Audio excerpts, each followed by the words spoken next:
Guys, magandang morning. May unit na makita dire sa kabilom. So may problema ni sa kable sa iyang kambya. Ano tawag natin rin? Lockout na kanyang shock. Magre-repack tayo ng hub, head parts, bottom bracket, tsaka hub dito sa likod. And then, sabi niya sa akin, ito, linisan doon natin.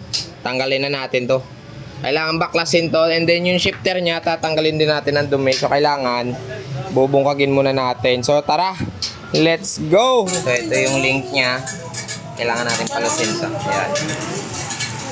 So, habang nagtatanggal siya mga guys ng crankset, tayo naman dito, baklas tayo ng rear derailleur. So, kailangan putulin na lang natin yung kable niya. Kasi papalitan natin ito mamaya. Eh, pag hindi natin ipinalitan mamaya, ay hindi maganda yung shifting niya. Okay na. Tanggal. Ang plastic niya, dumukas man to. Pareho pala ito naka-center lock. Bago tayo maghugas ng kanyang mga biring-biring guys, ito yung muna yung hugasan natin. Ayan. Baklas tayo ng rotor disc muna mga guys. Ito yung iba yung lock niya. So, pangtanggal ng bottom bracket yung ginamit natin dito. Yung size pala nito is 180. So, 160mm naman ito, pero hindi I-stick. Ayan. O, iba-iba sila ng iba-iba sila ng tools na ginagamit pag magbabaklas ka. Grabe yung ipit nila. Ayan, ano bang brand nito? XT pala.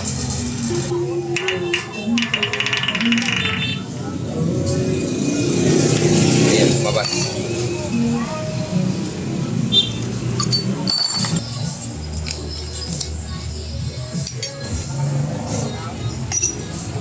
So ito na pala mga guys, nabungkag na natin. So kailangan na lang natin yung hugasan para at least na may tsura ya karon. So tara, let's go! Ayan. Oh.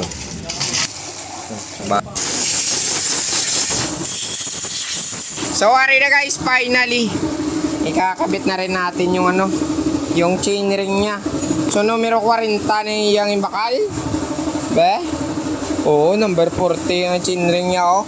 So, ayan na yung tatakodan natin, no. Ayan, yung kagsya kadena. Tapos, ito na yung mga kasudlan niya. So, kailangan na lang yan mamaya pampadanlog. And then, ibabalik na natin dyan. So, ito nga na yung pangunaw. Di bulitas mo na, pero okay lang, ah. So, tinanggal natin yung mga bulitas siya dito. Papalitan natin yan ng bago para at least pagbalik natin, goods na goods na. Ito na yung bago chain ring niya. May pattern pa rin to. So, ayan, bago natin pala ikabit, dito may lalagay pa tayo sa likod. Ito yung ginagamit kasi kung maghigpit, hindi dapat mag-alug-alug. Lagyan muna natin pampadanlog, ayan. So nagagayat siya ng guys, ng bulitas na ganyan. Kasi nga wala tayong makunan ng bulitas ganito kalaki. So ayan, tayo. So gaya na to, head retainer na siya. Ayan, tinatanggalan lang natin ng bulitas. Ayan. Para at least, dito natin yan ikakabit mamaya dito. Ayan.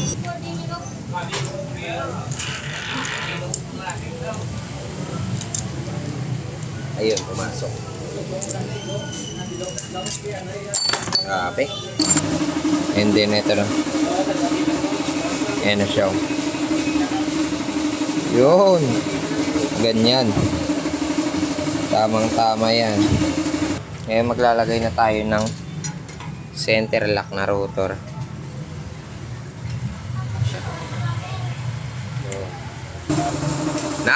Ano na yan?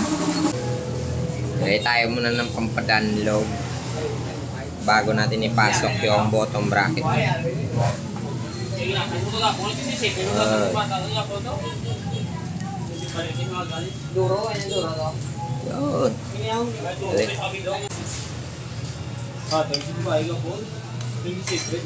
No.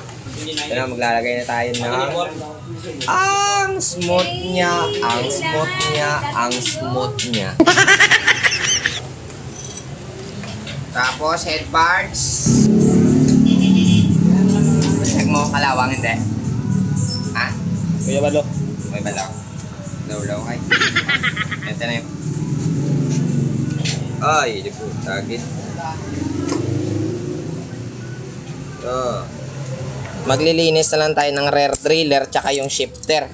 So yung driller, eto na. Yung shifter, ayun, binubungkag pa ni Boy Hello Black. So, kailangan mas sprayan natin to ng ano para at least malinis siya.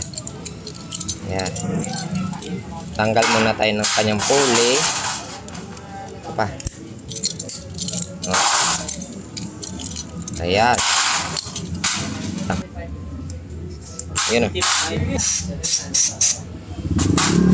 Ito pa.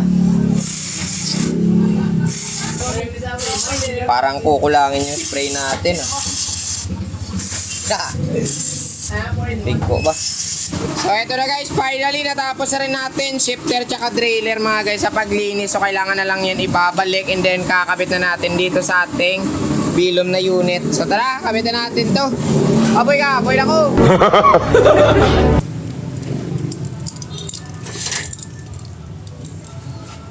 Yun. Then ikot na natin. Ilagay na natin yung stopper dito sa likod.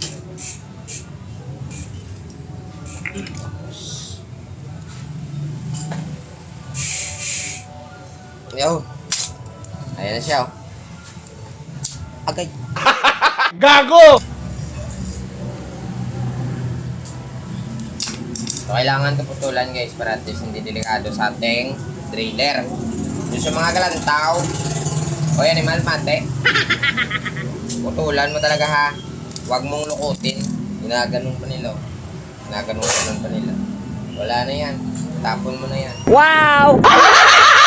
So ayan na guys, finally natapos na gidman ba, limpyo shifter, driller, bilog mga guys, kailangan buksan talaga. So ayan, natapos na rin natin.